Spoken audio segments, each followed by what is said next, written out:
이사야의 소명과 사명에 대해서 말씀을 나눕니다. 세상에 사람들이 가야 하는 그런 길이 있습니다.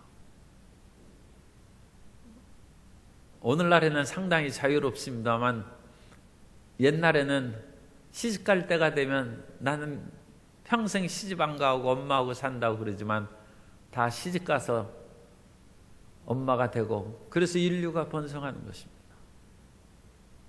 내가 왜 집을 떠나야 됩니까? 그것이 여자에게는 상당히 아마 고통스러운 것이었을 것입니다. 그러나 시집을 가서 또 한 집의 주인이 되는 것입니다. 안주인이죠. 그 집의 가장 핵심적인 주인은 여자입니다. 그래서 집에 계신 이가 계집이라는 거예요. 집에 계신 분이다. 계집이라는 것이 하찮은 말 같아도 그건 상당히 깊은 의미가 있는 한글이라고 한글 신학에서 얘기하는 것입니다. 계집이라는 건 집에 계신 분이다. 남자는 내가 왜 군대를 가야 됩니까? 근데 나라를 지키는 사람이 없으면 이 나라가 어찌 되겠습니까? 그러니까 남자는 군대를 가야 되죠. 사람이 여러 가지 살아가는 길이 많습니다만 그래도 수능 시험을 봐야 삶의 길이 편한 것입니다. 수능 안 봐도 인생에 살아갈 길은 얼마든지 있습니다. 그렇지만 수능의 길로 가는 것이 일반적인 길이고 편한 길입니다. 수능이 어렵다고 해도 그것만큼 편한 길이 없는 것입니다. 수능 안 보고 인생을 개척하려고 하면 더 힘든 것입니다. 그러나 그건 절대적인 것은 아니죠. 그러나 거의 절대적인 것은 죽음입니다. 가고 싶지 않아도 사람들은 그 길을 가야 되는 것입니다. 그런데 또 하나 절대적인 삶의 길은 사명의 길입니다. 오늘 이사야는 가고 싶지 않은 그 길인데 하나님이 명하신 그 길을 걸어갑니다. 사명의 길을 왜 가고 싶지 않습니까? 그런데 그 사명도 우리가 좋아하는 것이 있고 싫어하는 것이 있어요. 이사야는 복음을 증거하면 사람들이 듣기는 들어도 깨닫지 못해요. 보기는 보아도 알지 못해요. 그리고 들으면 들을수록 마음이 강팍해져서 심판을 받기에 적당하게 되어서 하나님의 심판이 유다 백성들에게 임한다는 것입니다. 그 심판의 메시지를 증거하는 것이 쉬운 길은 아니고 자기 백성들에게 심판을 얘기하는 것이 어찌 기쁨으로 하겠습니까? 그러나 사람에게 주어진 길은 가야 하는 것입니다. 하나님께서 이사야를 이 사명에 이르고 인도하셨다는 것이 이사야 6장인데 이사야 6장은 이사야 신학의 축소판이라고 얘기합니다. 그러니까 모든 거에는 하나의 핵심되는 것이 있죠. 그것은 이 세상을 살아가는 방법에 있어서는 요령이라고도 그러는데 토끼를 붙잡으려면 토끼의 귀를 잡는 것이 요령이지 토끼 꼬리를 잡거나 다리를 잡으면 안 됩니다. 개를 잡을 때는 목덜미를 딱 잡으면 됩니다. 그래서 개는 다른 데를 잡으면 싫어해요. 그런데 목덜미를 잡고 그러면 꼼짝을 못하고 그 목덜미에다가 주사도 놔주고 이제 그런 것이죠. 이사야를 읽는 핵심이 6장입니다. 그래서 이사야는 내가 왜 이 백성들에게 나의 사랑하는 동족들에게 심판을 전하는 그런 사람이 됐는가? 그 설명하는 것이 1장부터 5장까지입니다. 이 백성들이 짐승도 자기 주인을 알지만 이 백성은 하나님을 알지 못한다는 것입니다. 그 심각한 죄에 대해서 5장까지 얘기하고 우리가 5장에서는 하나님이 극상품 포도나무를 심고 온갖 정성을 다했는데 열매 맺은 것은 들포도라는 것입니다. 그럼 너희도 생각해봐라. 그 포도원을 만든 주인이 그 들포도를 그대로 놔두겠느냐? 당연히 보호막을 걷어서 울타리를 걷어버린 즉 짐승들이 와서 그것을 해치고 상하고 버림당할 것이다.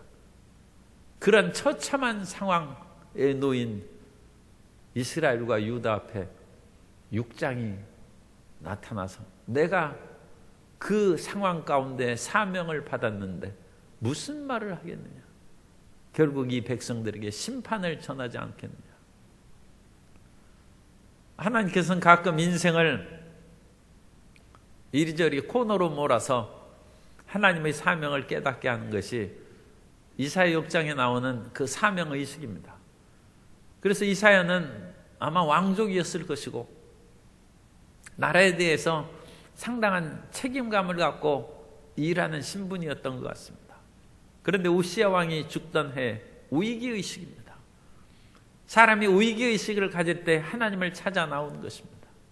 이 세상의 훌륭한 왕이 죽었고 나라가 어지럽고 이제 심각한 문제가 생길 것으로 여겨졌을 때 나라를 사랑하는 사람은 기도해야죠. 옛날엔 나라가 어렵고 힘들고 그러면 그야말로 여의도 광장에 모여서 기도하기도 하고 거대한 그런 기도원에 가서 함께 모여서 구국 기도회를 했는데 이제는 뭐 그렇게 함께 모일 수 있는 상황도 안 해요. 코로나19로. 그리고 그런 구국 기도회가 기도의 시간은 짧고 조찬 기도회도 밥 먹는 시간은 길고 그걸 꼭 남을 뭐 어떻게 비방하는 것이 아니라 그래서 이상하게 그게 뒤집어진 것 같아. 시간상으로 벌써 그게 기도회가 아니지 않습니까? 그럼 밥 먹는 회지 왜 기도회입니까? 시간상으로 볼 때. 그게 변질이 되는 거예요. 그러나 나라가 어려울 때는 위기 때에는 기도해야 돼요. 위기를 기회로 바꾸는 그 말을 우리가 많이 하는데 위기를 기회로 바꾸는 것은 기도하는 것입니다. 기도해야 위기가 기회로 바뀌게 될 줄로 믿습니다. 그래서 거기서 하나님을 만나는 것입니다. 아무리 기도해도 하나님을 못 만나면 무슨 의미가 있겠습니까? 그런데 이사야가 열심히 얼마나 기도했는지 그런 것은 생략됐어요. 열흘을 기도했는지 한 달을 기도했는지 40일을 기도했는지 그건 언급을 안 했어요. 그러나 하나님을 내가 봤다는 것입니다. 하나님을 봐야죠. 우는 아기는 엄마를 봐야 울음을 그치죠. 인생은 하나님을 만나야 울음을 그치는 것입니다. 그런데 그 하나님은 거룩하신 하나님. 이 거룩하신 하나님은 굉장히 깊은 의미가 있습니다. 왜냐하면 거룩하다는 것은 코데시라는 분리를 뜻하는 거예요. 하나님과 인간은 떨어져 있다는 것입니다. 하나님은 지극히 거룩하시고 인간은 죄악 가운데 있고 그 거룩하신 하나님을 보았다는 것은 죄인의 인간은 파멸입니다. 겨울이 이제 깊어가고 있으니까 이 군뱅이나 뭐 그런 벌레들이 다 땅속으로 들어갔죠.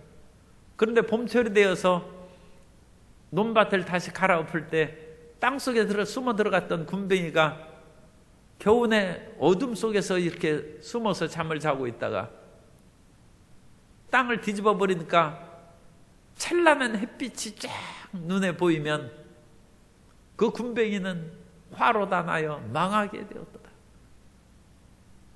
이 눈부신 빛을 보고 견딜 수가 없는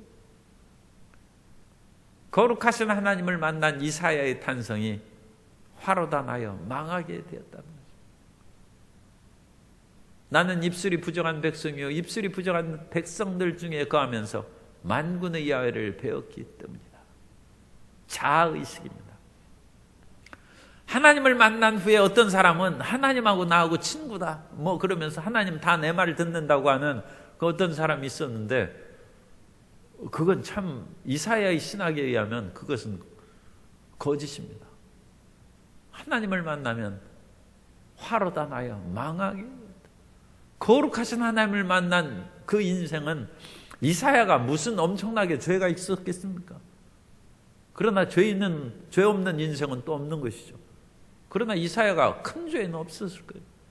그런데도 불구하고 이 거룩하신 하나님의 빛 앞에 나타난 것은 자신의 죄악과 하나님 앞에 설 수 없는 존재임을 자각하는 것입니다.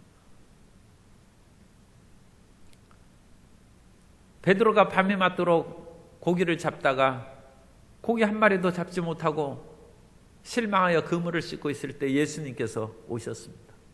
베드로의 배에 타셔서 말씀을 증거하시고 깊은 데에 가서 그물을 내리라 하며 베드로가 가서 깊은 데에 내려가서 그물을 내렸습니다. 그런데 그 그물을 내리니 그물이 찢어질 정도로 고기가 많이 잡혔어요. 베드로가 긴가민가 하면서 그냥 내가 밤에 맞도록 수고하여도 얻은 것이 없지만 말씀을 의지하여 그물을 내리리다 갔는데 정말로 자기 실력으로는 물고기 한 마리 못 잡았는데 그물이 찢어지는 거예요. 그때 베드로가 하나님의 영광을 보는 것입니다. 이 예수님이 보통 분이 아니구나.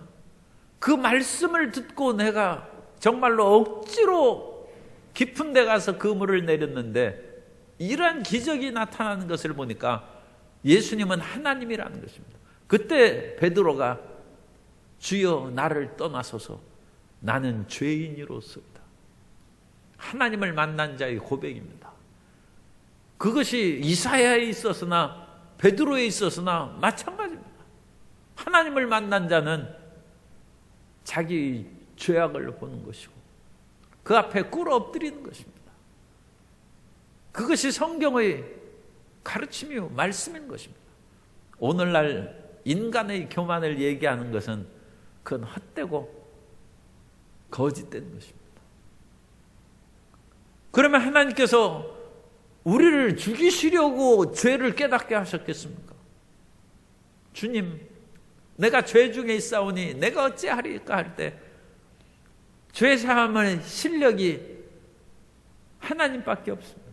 우리 스스로 우리를 깨끗하게 할 수 있으면 하나님께서 넌 더 열심히 율법을 지키고 도를 닦으라 하지 뭐하러 하나님께서 그 영광으로 우리를 절망하게 하시겠습니까? 그러나 하나님께서 우리를 절망 가운데 죄의식을 깨닫게 하시는 것은 용서함이 하나님께 있다는 것을 깨닫게 해주신 것입니다. 그러므로 죄 지은 자는 낙심할 것이 없이 하나님께서 용서하신다는 것을 믿으시기 바랍니다. 그래서 이사야가 탄식하니까 천사가 날아와서 제단에 핀 숯을 집어가지고 와서 그 핀 숯을 입에 대고 내 죄사함을 받았다. 깨끗하게 됐다. 아니 숯불로 우리 죄가 태워지겠습니까? 그러니까 숯불로 태워지는 것이 아니라 제단의 숯이라는 것입니다. 활활 타는 숯불로 입술을 지져서 입술의 죄악이 사라지는 것이 아니라 제단에서 대속의 피를 흘린 짐승의 대속의 피가 흘린 제단 숯불이 죄의 사함을 가져오게 되었다는 것입니다. 그러므로 여기에서 이사야 6장 6절에 있어서 이 핀 숯을 내 손에 가지고 내게 날아와 내 입술에 대며 보라 이것이 내 입에 닿았으니 내 악이 제하여졌고 내 죄가 사하여졌느니라는 이것도 그리스도의 대속의 피 공로가 없이는 죄 사함을 받지 못한다는 성경의 원칙적인 죄 사함 그거에 어긋나지 않습니다. 이 숯불은 그냥 숯불이 아니라 제단의 대속의 속죄를 위해서 피를 뚝뚝 떨어뜨려서 그 흘린 피를 먹으면 제단 숯불이 죄를 사했다. 어쨌든 오늘날 우리가 위기 속에서 하나님 앞에 부르짖어 기도하고 하나님을 만나서 주님 내 문제를 해결해 주십시오 하고 나왔는데 내 문제는 멀리 가버리고 나의 더러운 실상을 깨닫게 되니 하나님 앞에 부르짖어 통곡하고 회개한 즉 예수님의 십자가 보혈이 우리를 씻어주시는 것입니다. 하나님께서 우리를 코너에 모르셔서 깨닫게 해주신 것은 오직 죄사함이 하나님의 은혜인 것이고, 죄사함을 받을 때 우리의 삶이 진정한 생명의 길로 나아가는 것이고, 죄사함을 받은 후에야 우리 인생의 일용할 양식, 의식주의 모든 문제가 더불어 해결되는 것이다. 먼저 우리가 거듭나고 죄사함을 받는 은혜를 받는 것이 첫째입니다. 그리고 나서 삶의 문제가 해결되는 것입니다. 그러니까 우리 심령이 살아나는 거예요. 거듭난 심령은 살아나는 것입니다. 그때 이사야가 영의 귀가 열렸어요. 그랬더니 하나님이 말씀하십니다. 누가 우리를 위하여 갈고 우리의 사명을 누가 수행할 수 있을 것인가? 그 음성이 들리는, 영적인 귀가 열려서 하나님의 말씀이 들리는 것입니다. 하나님의 말씀을 아무리 들어도 내 조는 사람이 있어요. 설교가 시작되면 졸기 시작하는 사람들이 가끔씩 있어요. 저 여의도에도 있었는데 광주에도 그 사람이 한 사람인가 있어요. 설교 시작하면 조는 거예요.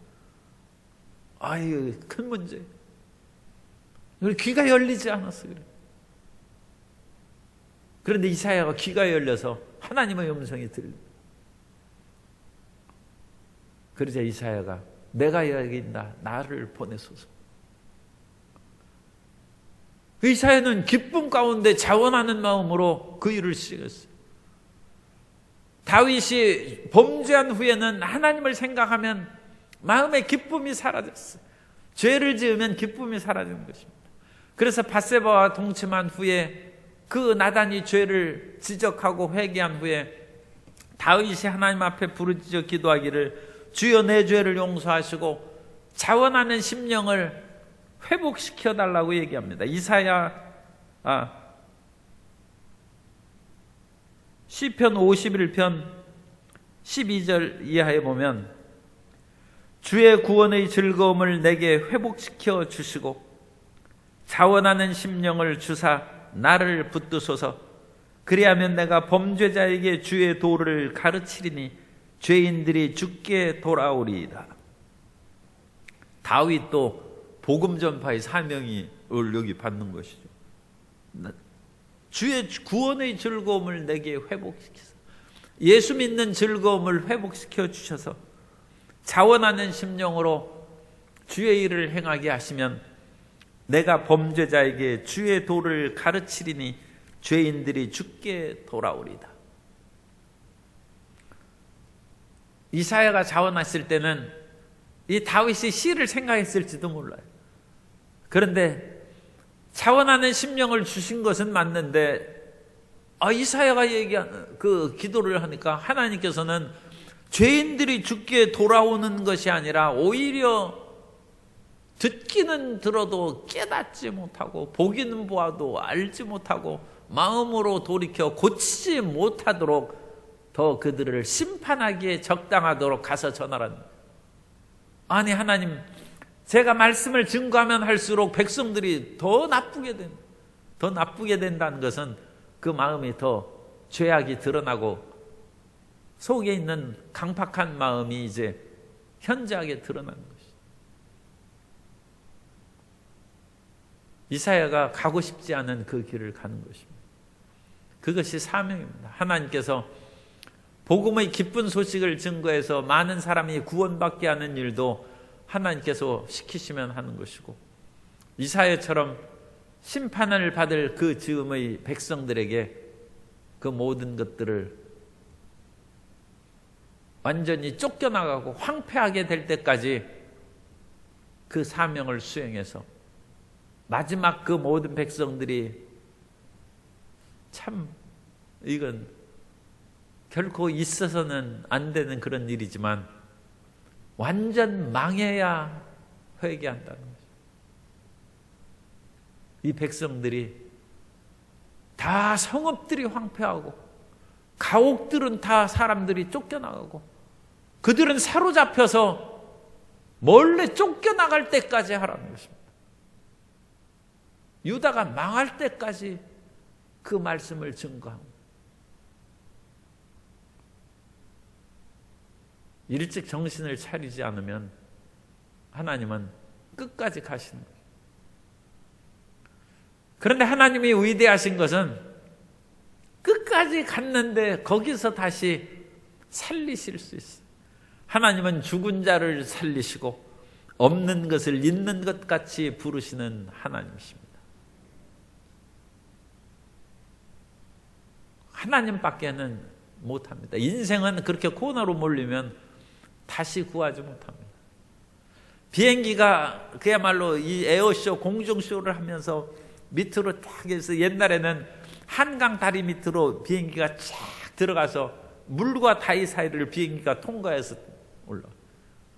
그런데 그것이 비행 기술을 내리면서 이미 꺾기 시작해야 돼. 그래야 한강 다리를 쫙 밑으로 내려가지. 이 내려간다고 해서 완전 거기 물에, 거울 한강물에 닿을 정도 때 꺾으면 그때는 이미 늦어서 그냥 물속에 처박히는 거죠. 그건 굉장한 숙련이 필요한 것이죠. 그런데 하나님은 죽음의 자리에 처한 그 바닥에 딱 부딪힐 때도 하나님은 그 자리에서 꺾어버리는 거예요. 하나님의 위대하십니다. 이 말씀은 기억해 주는 것이 좋습니다. 아드마타 아도나이. 따라서 하세요. 아드마타 아도나이. 아드마타 아도나이. 히브리어로 주여 어느 때까지입니까? 그런 뜻이에요. 좀 힘들고 어려운 그런 일을 만나면 그 말씀을 하세요. 아드마타 아도나이. 주여 어느 때까지입니까?